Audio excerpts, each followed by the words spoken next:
Hello and welcome to our new series, USSO Goes to Europe, as we discuss American studies on the continent.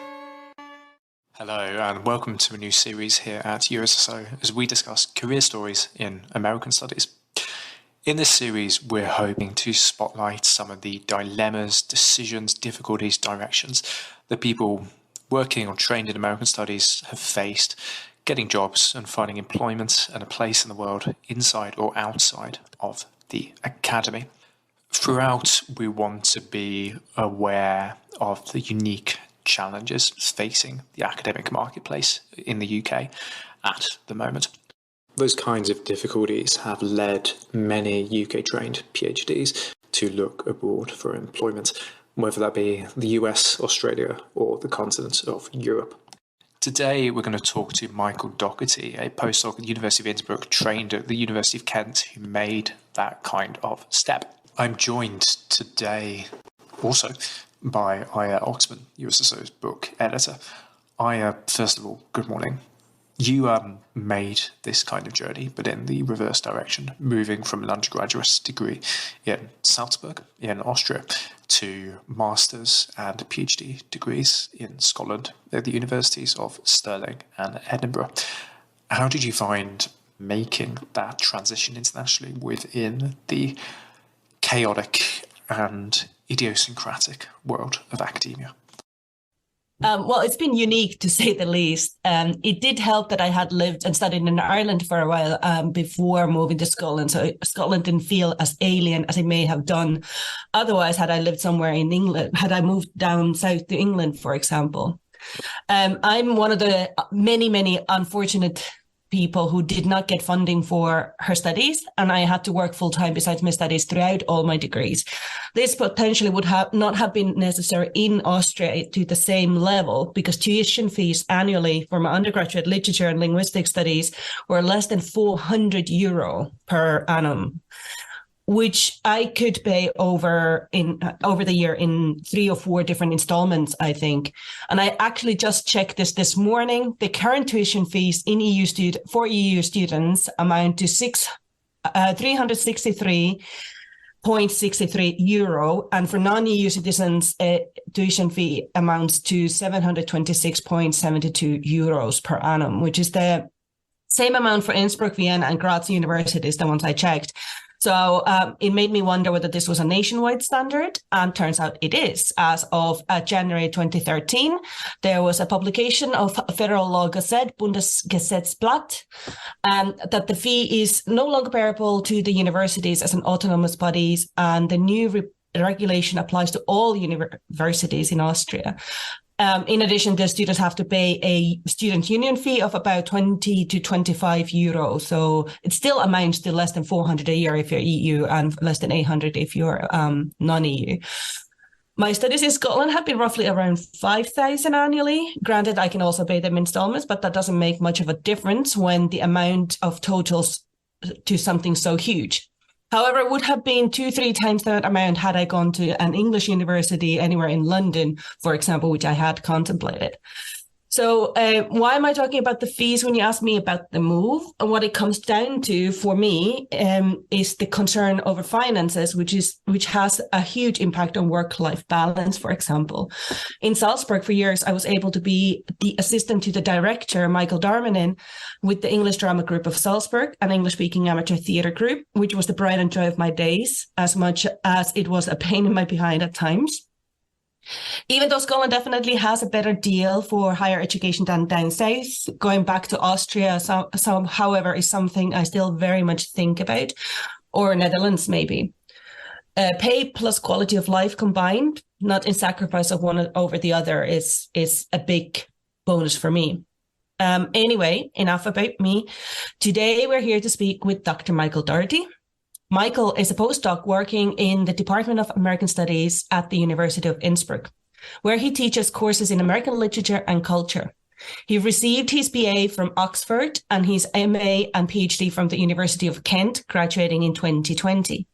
His research focuses on multi-ethnic literary representations of the American West, and he is currently working towards his first book with SUNY Press, entitled The Recursive Frontier, Space, Race, and the Literary Imagination of Los Angeles. Amid all of this, he is also co-editor at Post 45 Contemporaries, a collective of scholars working on American culture since 1945. Welcome, Michael. Thank you. Thanks for having me. As a first question, so in your mini interview at this year's BAS conference that we did on location there, you mentioned that the UK job market influenced your decision to apply to Innsbruck. Could you just talk to us through your experience coming out of the PhD, your philosophy, priorities when approaching this market, and why you applied to Innsbruck?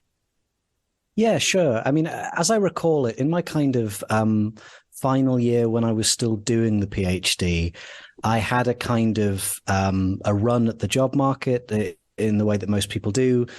I don't recall if there was anything really permanent that was in the UK, that it was a sort of a serious proposition, but I went for all manner of postdocs and things like that. And, you know, I think I had a little run at Leverhulme that year, the Leverhulme scheme, a few JRFs at Oxbridge, that kind of thing. None of those came to anything. And I was really, really fortunate in that I was staring down the barrel of having absolutely nothing for my immediate post-PhD year when my former supervisor, Will Norman at Kent, got a year's sabbatical on a Leverhulme grant that he had for a book project that he's working on. So a year's teaching gig came up at Kent to basically cover Will's teaching and some other teaching.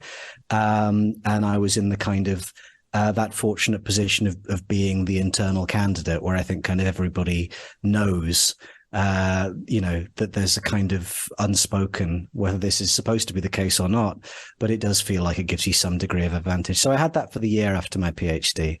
And then, I was having another run at the market. Again, not much in the way of permanent stuff in the UK that year. And even if there had been, we all know how competitive that is. So I cast my net as wide as I could, because I really wanted to have a go at staying in academia. Again, I went for some of the kind of UK multi-year postdocs, Leverhulme, JRFs, that type of thing, didn't get them.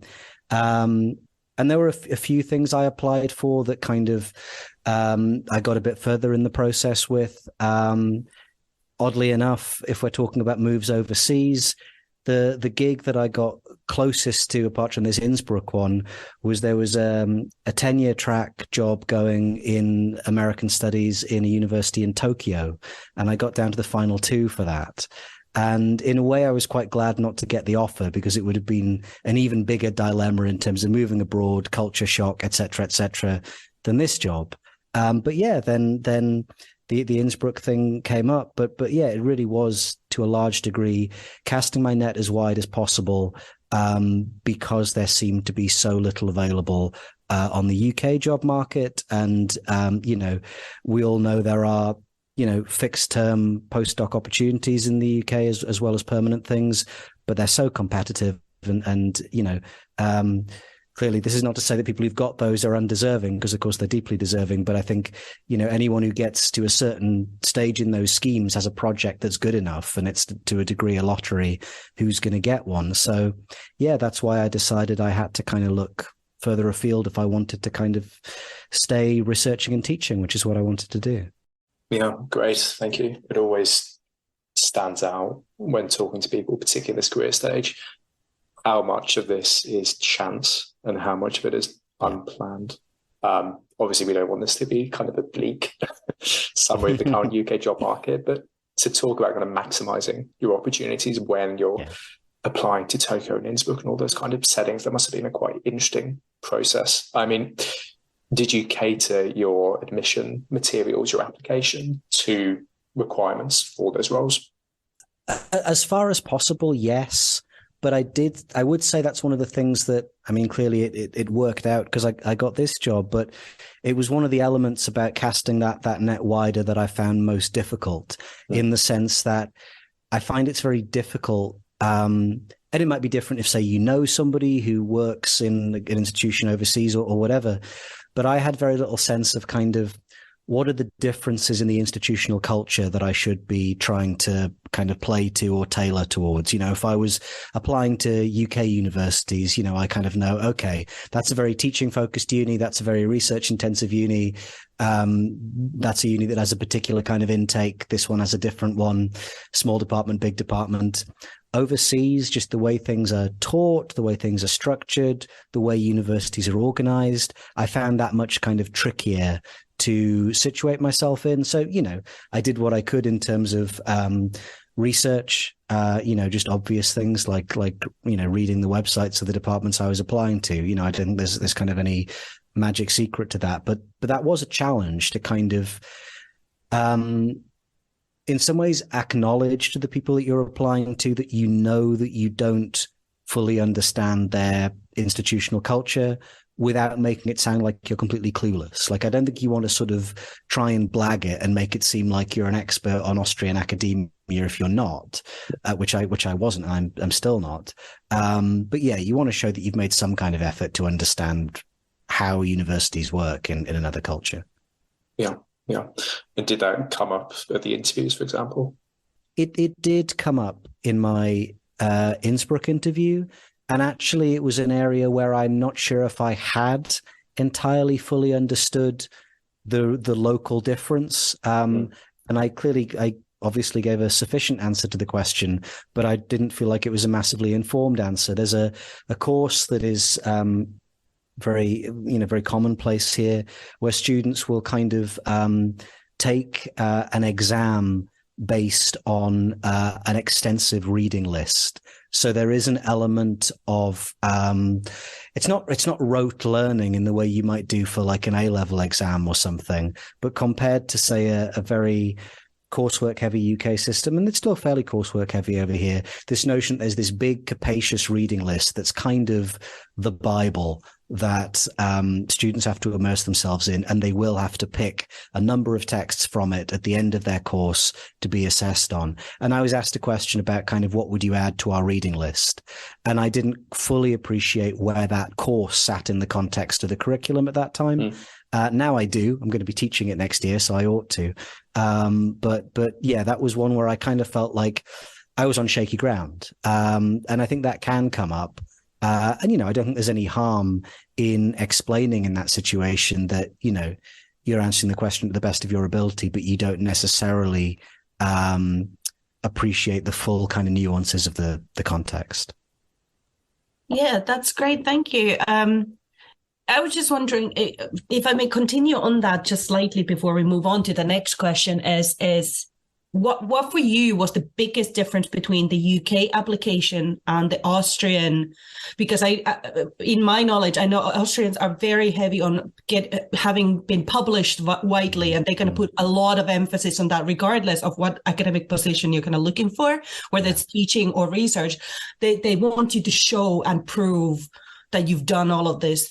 So what were especially if you're in a teaching position, how different is that balance, that kind of information in your CV? I think that emphasis on publishing is important. Obviously, this is a culture where, as the idea of the habilitation, the second book project, is a kind of thing that's formally embedded in the promotion structure and the qualification structure of Austrian and German academia, similar in France. I'm not sure about other European countries. And when I was applying for this role, I had just got my first book under contract. And I don't know if that was what swayed it for me. But I sort of wouldn't be surprised if it was, in the sense that may have been something, and in terms of what sort of Austro-German academia prioritizes, quite probably narrowed the application pool a bit for the potential postdocs they were looking for. Whereas clearly, there are plenty of people who do get a postdoc in the UK who are getting that postdoc in order to work on their first book project. I'd kind of been able to get my main book revisions out of the way in that first year post PhD. So I already had that under contract. So that's probably the main way in which publication kind of came to the fore. in that application. But to be honest with you, other than that, I don't really think I did kind of amend the application materials in a massively kind of country specific way.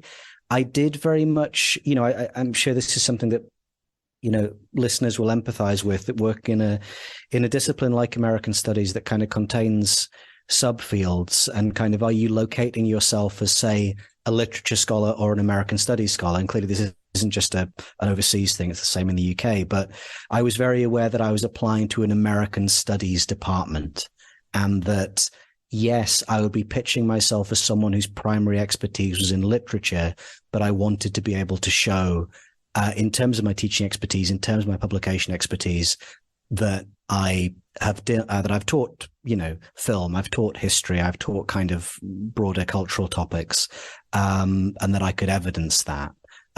So that was important, but that wasn't necessarily an Austrian tailoring thing. That was just a kind of being aware of what kind of department it was thing. Yeah, that makes perfect sense. And it's kind of relieving to know as well, those who want to maybe do that jump at some point, or at least open up the pool, like you said, see what's out there. It's comforting to know you don't have to start completely from scratch. You can rely on the expertise and the material and the experience you've had, and maybe start thinking more specifically about the publication history. So yeah, that is a very good kind of point to have as well. Well, if I could just add something to that briefly, because we were talking before about the element of chance in all these things. And, sort of to encourage anyone who is thinking about kind of throwing their hat in for roles like this that come up, I thought I had a pretty well set up job search system in terms of getting alerts for things when they got advertised. This job in Innsbruck somehow completely passed me by. And I was living in Canterbury at the time when I was working at Kent. My colleague, and someone many people will know through BAS, Ellie Armonazule, was also just finishing her PhD at Kent at the time. I think she was having a viva around that time. And we went for a pint. And she said, because we were applying for the same jobs at the same time in that slightly awkward way. And she said, have you applied for the Innsbruck job? And I said, what Innsbruck job? I hadn't seen it. And she said, I'll send you the details tonight when I get home. And she texted me the next morning and said, here's the details, Michael, but I'm so sorry. It's the closing date today. And I spent less time on my application for the job I got than I did on any of the many dozens I did for any other post, which, that doesn't mean it was a poorly done one. It doesn't mean that I wasn't putting an effort into it, as in case any of my current colleagues are listening. But I think it does go to show, that you can possibly overthink these things sometimes, and the ones where you just kind of have to have a bit of clarity about, okay, what do I need to prioritize in this? It says something about that, and also, about the kind of element of chance. But I say that to your point about kind of, you don't necessarily have to start from scratch with these applications. I took a couple of things that I had for other previous applications, tailored them a bit, spent an afternoon on it, and hit send. And here I am nearly 2 years later. Excellent. I think that's it. Sometimes we tend to, especially early in the career, with the lesser experience and the intimidation that comes with the competition that is out there as well for early careers, it is definitely overthinking sometimes just for that, and doubting. And so maybe that element of surprise kind of cut it off as well. I think so. Yeah. So now, to receiving the offer, what considerations went through your head? How did you find prioritizing the professional and the personal in your decision? And how has transplanting your life to Austria influence your work-life balance? My favorite question, work-life balance. I mean, to the first part of your question, that's the most difficult thing. And I say this with lots of love for Innsbruck as a city and the culture here and my colleagues. To be blunt with you, it remains the most difficult thing.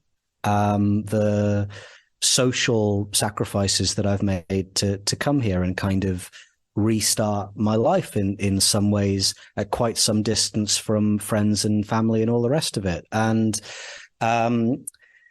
clearly I mentioned that Tokyo job a minute ago. It's not as extreme as that would have been in terms of distance from home and sort of level of cultural upheaval, but it's still substantial. I moved here with barely a word of German. and now I've got about 10 words of German. I am trying, but it's difficult for lots of reasons. And yeah, it certainly had a negative impact on lots of my relationships. There's no two ways about that. That's just because I'm here and the people I love are back in the UK. You know, my grandmother passed away at the end of last year, and I wasn't able to see her, you know, right to the very end as I'd hoped to. I flew back. I just missed her. And, you know, you've got to factor those things in when you're making these decisions. Both my parents are getting older. They're in their 70s. I worry about not being able to be close to them were something to happen. And I don't want to be sort of doom and gloom on this podcast. And I'm not saying this to put anybody off applying for these roles, but I think it's very easy to tell yourself, yes, I've thought this through. Yes, I'm up for it. Yeah, this is going to be great. You've got to be so honest with yourself, so frank with yourself about, can I really manage it? To the second part of your question about work-life balance, it's pretty good here, I must say. That's partly the nature of my role in particular, which is a research-led postdoc with a small teaching element. So I teach 2 classes per week, one of which is one that I teach the same thing every semester. So there's a minimal preparatory element really in that now. And the other class is one that I determine what I teach every semester. So I've got complete freedom in that. There's less admin, less paperwork, I find, around teaching than in the UK, but wider administrative bureaucracy in the university is quite heavy. Other than that, you know, work-life balance is pretty good. The one thing that I would mention to people who are considering this option is check very carefully what the university's expectations are vis-a-vis office work versus homework. So I'm at home today because it's Friday. Friday is my work from home day. Every other day, I'm expected to be in the office 9 till 5. That's not even universal across Austria, let alone across the continent. But given that in UK academia, a lot of us, whether we're PhDs or even quite senior people, are quite used to the idea that, yeah, you're in your office when you're teaching or maybe during term time. But at the rest of the time, as long as you're doing your work, nobody's really checking whether you're actually on the premises. You can work from a sun lounger by a pool. You can work from your parents' house or whatever. And it must be said, this is a cautionary tale for people. When I took this role, I don't think I fully understood the ramifications of that. I knew that they had an emphasis on working from the office, but it didn't twig in my head that would still apply outside term time, if you like. And I'd imagined it would be easier for me to work away from Innsbruck when I needed to or wanted to. And I'm not really able to do that so much. So that's my one word of warning about work-life balance. I did find that coming here, that emphasis on actually being present in the office on a kind of agreed working pattern is more stringent than anything I've experienced in UK academia. So just a thing to bear in mind. Absolutely. And can you imagine staying or moving back in long term? Because I've been an expat for 23 years. My family is in 2 different countries. So it really resonated what you just said there. So do you have a longing to move back, or could you imagine staying for any number of years? Good question. I mean, to be honest, part of the answer to that takes us back to the exigencies of the job market, you know, because my contract, one of the reasons this was a very appealing job to go for, it was a 4-year postdoc. So it was the idea that it would give me some breathing room, take me off the job market for a couple of years. So I wasn't in that year after year cycle anymore. But, you know, I'm now almost halfway through and I need to start thinking about what the next move is. Because of the way Austrian and German academia works, it's highly unlikely there will be a kind of permanent salaried post for me to move to here. It might be possible for me to move to something like what's quite common here is for people sort of on their second postdoc period, will apply basically to the Austrian government, the science ministry, for funding in which they are kind of effectively an independent researcher who is the principal investigator on their own project. and you're basically applying for money to pay yourself a salary, and then you re-affiliate back to your department. So you're kind of a freelancer with an affiliation to the department. So that option might come up, but even that would only be another 3 years. So it still wouldn't give me that kind of long-term stability. So to answer your question, the likelihood is, I would like to come back when this is finished. I don't think that it's likely that by the time I finish here, 4 years is a weird length of time, because I know that by the time I finish my contract, I will have put down some social roots. I've made some really good friends here. I know that my German will have got a little better by the end of the 4 years. And I think I'll just be at that point where I've made some connections and put some roots down, but probably not quite enough to consider staying with, if you see what I mean. I feel like it's going to be a little bit of a halfway house. So I do miss home, and I do think about coming back when my contract's up. But, again, comes down to what jobs are available. Obviously I'd consider work in the States as well, that type of thing. I'm certainly willing to move again, but the idea of returning to the UK and being closer to friends and family does appeal. Yeah, I must say. Great, thank you. One thing that really stood out to me there as you were describing your role was the level of responsibilities involved, the teaching, the bureaucracy.